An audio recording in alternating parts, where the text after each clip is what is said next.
Subscribe करें हमारा YouTube channel और पाएं लेटेस्ट अपडेट। फ्रेंड्स, आज हम बात करेंगे पारिस्थितिकी की। किसकी बात करेंगे फ्रेंड्स? पारिस्थितिकी के। तो यहाँ पर देखिएगा लिखा हुआ है आपके सामने पारिस्थितिकी, इसे आप इकोलॉजी भी कह सकते हो। तो समझ लीजिएगा पारिस्थितिकी होता क्या है। देखिए, वातावरण और जीव समुदाय के पारस्परिक संबंधों के अध्ययन को पारिस्थितिकी कहते हैं। ठीक है फ्रेंड्स, जो हमारा वातावरण होता है और उस वातावरण में जो जीव जंतु रहते हैं उसे हम पारिस्थितिकी कहते हैं। ठीक है, अगर मैं आगे बात करूं तो यहाँ पर देखिएगा आपके सामने दिखाया गया है, जर्मन वैज्ञानिक अर्नेस्ट हैकेल ने सर्वप्रथम 1869 ईस्वी में इकोलॉजी शब्द का प्रयोग किया। ठीक है, तो किसके रूप में किया? तो ओकोलॉजी शब्द के रूप में किया। किसके रूप में? ओकोलॉजिक शब्द के रूप में किया। ठीक है फ्रेंड्स, अगर मैं बात करूं तो ओइकोस का शाब्दिक अर्थ निवास स्थान होता है और लोगोज का शाब्दिक अर्थ होता है फ्रेंड्स अध्ययन। ठीक है, तो सब क्या हो जाता है, अर्थात यही मतलब हो जाता है कि जो हमारा निवास स्थान है उसके आसपास के जितने भी समुदाय होते हैं उनका अध्ययन करना ही क्या कहलाता है? आपका पारिस्थितिकी कहलाता है या इकोलॉजी सिस्टम कहलाता है। ठीक है फ्रेंड्स, ये बात आपको ध्यान रखनी है। अगर मैं आगे बात करूं तो देखिए यहाँ पर दर्शाया गया है, पारिस्थितिकी तंत्र का सर्वप्रथम प्रयोग जो है एजी टॉन्सले द्वारा 1935 में किया गया। ठीक है, कब किया गया फ्रेंड्स? एजी टॉन्सले द्वारा 1935 में किया गया। अगर बात करूं तो अकॉर्डिंग टू टॉन्सले, कहने का मतलब टॉन्सले के अनुसार पारिस्थितिकी तंत्र भौतिक तंत्रों का एक विशेष प्रकार होता है। ठीक है, इसकी रचना जो की जाती है दो संगठकों के अनुसार की जाती है। एक होता है फ्रेंड्स आपका जैविक संगठक और एक होता है अजैविक संगठक।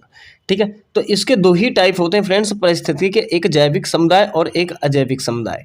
ठीक है फ्रेंड्स, तो आइए बात करेंगे हम इसमें थोड़ा सा। यहाँ पर देखिए एक डायग्राम बना हुआ है। अगर मैं बात करूं तो गौर कीजिएगा पारिस्थितिकी तंत्र। ठीक है फ्रेंड्स, इसके दो पार्ट मैंने आपको बताया, एक अजैविक संगठक और एक जैविक संगठक। ठीक है, अगर अजैविक संगठक की बात करूं तो वो मैं नीचे बताऊंगा, पहले जैविक संगठक समझ लीजिए। इसके जो पार्ट होते हैं फ्रेंड्स, जैविक संगठक के तीन पार्ट होते हैं। कितने पार्ट्स होते हैं फ्रेंड्स? तीन। क्या होते हैं? एक देखिए फर्स्ट नंबर पे आता है आपका उत्पादक, सेकंड पे आता है उपभोक्ता और थर्ड पे आता है आपका अपघटक। ठीक है, तो जैसे मैं बात करूं उत्पादक, उपभोक्ता, अपघटक। ठीक है फ्रेंड्स, तो इसमें जो उपभोक्ता होता है क्या होता है फ्रेंड्स? उपभोक्ता। ये देखिए यहाँ पर दर्शाया गया है सेकंड नंबर पे। ठीक है, तो इस उपभोक्ता के भी तीन पार्ट होते हैं, शाकाहारी, सर्वाहारी और शाकाहारी, मांसाहारी और सर्वाहारी। ऐसा भी कह सकते हो शाकाहारी, सर्वाहारी, मांसाहारी। ठीक है फ्रेंड्स, तो ये बात आपको ध्यान रखनी है। इसमें क्या होता है, पहले नंबर पे आता है प्राथमिक उपभोक्ता, दूसरे नंबर पे द्वितीय उपभोक्ता और तीसरे नंबर पे तृतीयक उपभोक्ता। ऐसा भी बोल सकते हो आप। अगर मैं देखो अजैविक घटक की बात करूंगा फ्रेंड्स, अजैविक घटक की। ठीक है, तो अजैविक घटक में एक बात ध्यान रखनी है आपको। अजैविक घटक के अंतर्गत जैसे में जल, प्रकाश, ताप, वायु, आर्द्रता, मृदा एवं खनिज तत्व आते हैं। एक फ्रेंड्स होता है इसमें अजैविक घटक में एक पार्ट होता है इसका जिसे आप कहते हो अकार्बनिक पदार्थ। ठीक है, एक क्या होते हैं फ्रेंड्स? अकार्बनिक पदार्थ होते हैं। ठीक है, और एक जो होता है ना फ्रेंड्स वो होता है आपका जलवायु कारक। ठीक है, कौन से? जलवायु कारक। ठीक है, तो एक होता है जलवायु कारक और एक होता है अकार्बनिक पदार्थ। ठीक है, इसके दो पार्ट होते हैं कहने को तो फ्रेंड्स आइए एक एक पे थोड़ी सी चर्चा हम करते हैं। ठीक है, तो ये बातें आपको समझ में आ गई होंगी, अजैविक घटक और जैविक घटक क्या है। आइए थोड़ा सा डीपली देखते हैं इसे। देखिएगा फ्रेंड्स, यहाँ पर दर्शाया गया है आपको अजैविक घटक। ये देख रहे होंगे आप अजैविक घटक। देखिए जैसे अजैविक घटक को यहाँ पर बताऊँ मैं आपको, तो देखिए क्या मौसम एवं जलवायु। ठीक है, यहाँ पर देख रहे होंगे आप वर्षा, ये देख रहे होंगे आप तापमान, यहाँ पर प्रकाश, यहाँ पर आर्द्रता और ये आपका फ्रेंड्स सूर्य।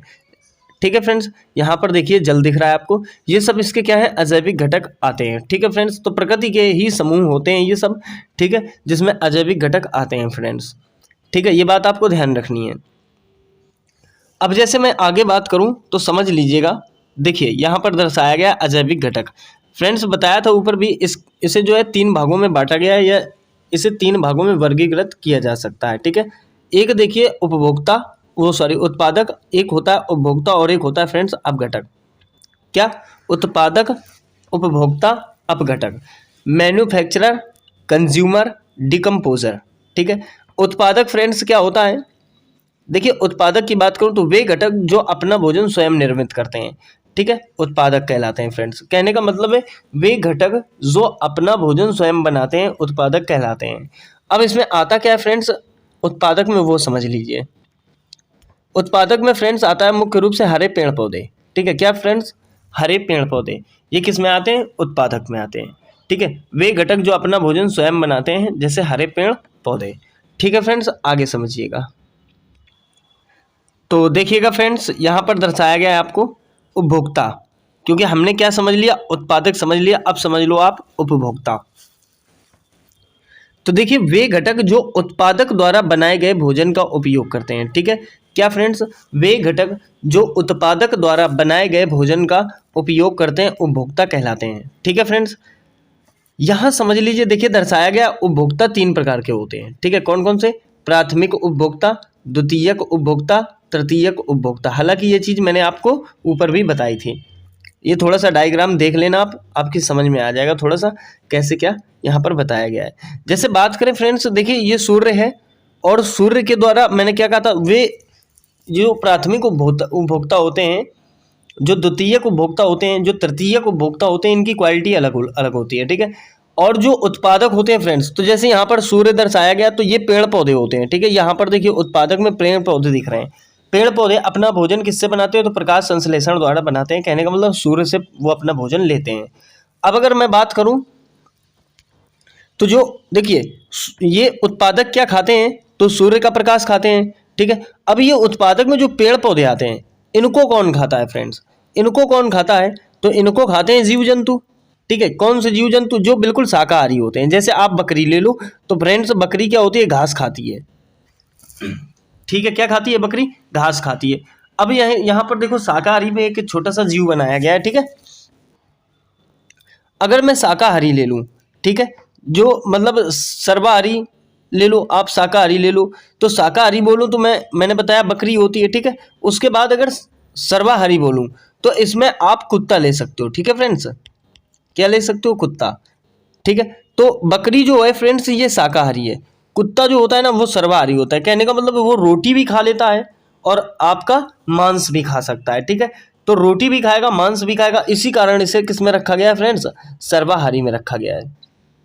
ठीक है, अब देखिए जो फ्रेंड्स मांसाहारी होते हैं, ठीक है, मांसाहारी जो होते हैं वो फ्रेंड्स केवल और केवल मांस खाते हैं।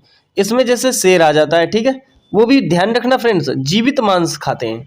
ठीक है, ये नहीं है कि कहीं सड़ा गला मांस पड़ा है उसे भी खा लेंगे। ठीक है, इसमें देखिए चील दिख रहा होगा आपको। ठीक है, तो ये बात आपको ध्यान रखनी है। अगर अपघटक की बात करूं फ्रेंड्स, गौर करेंगे, अगर अपघटक की बात करूं तो अपघटक में आपके सवाल वगैरह आ जाते हैं। ठीक है ना, तो ये क्या होते हैं ना, ये जो है मृत चीज़ों को खा जाते हैं। जैसे पेड़ से ना लकड़ी टूट के ज़मीन में गिर गई, तो आपने जो लकड़ी टूटी पड़ी होती है फ्रेंड्स, तो उसमें दीमक देखी होगी आपने, क्या देखी होगी, दीमक। ठीक है, तो जो दीमक होती है ना वो उस लकड़ी को चुन चुन के खा जाती है फ्रेंड्स। ठीक है, तो ये बात, और मिट्टी में तब्दील कर देती है, तो जो दीमक होगी ना वो अपघटक में आती है। ठीक है फ्रेंड्स, तो ये बात आपको धीरे धीरे मैंने यहाँ पर बताई डायग्राम के थ्रू। आइए आगे देखते हैं। यहाँ पर देखिए फ्रेंड्स बताया गया है, देखिए प्राथमिक उपभोक्ता, द्वितीयक उपभोक्ता, तृतीयक उपभोक्ता। कहने का मतलब प्राथमिक उपभोक्ता, इसके अंतर्गत वे जीव आते हैं जो हरे पौधे या उनके किसी भी भाग का सेवन करते हैं। जैसे उदाहरण के थ्रू ले लो बकरी, गाय, भैंस। ठीक है, तो फ्रेंड्स जो बकरी, गाय, भैंस होती है ना, ये प्राथमिक उपभोक्ता में आते हैं। ठीक है, उसके बाद देखिए द्वितीयक उपभोक्ता की बात करूं तो द्वितीयक उपभोक्ता के अंतर्गत इसमें वे जीव जंतु आते हैं जो प्राथमिक उपभोक्ता को अपने भोजन के रूप में ग्रहण करते हैं। ठीक है, जैसे ले लो लोमड़ी, मोर, भेड़िया। ठीक है फ्रेंड्स, ये आते हैं। उसके बाद बात करेंगे फ्रेंड्स तृतीयक उपभोक्ता।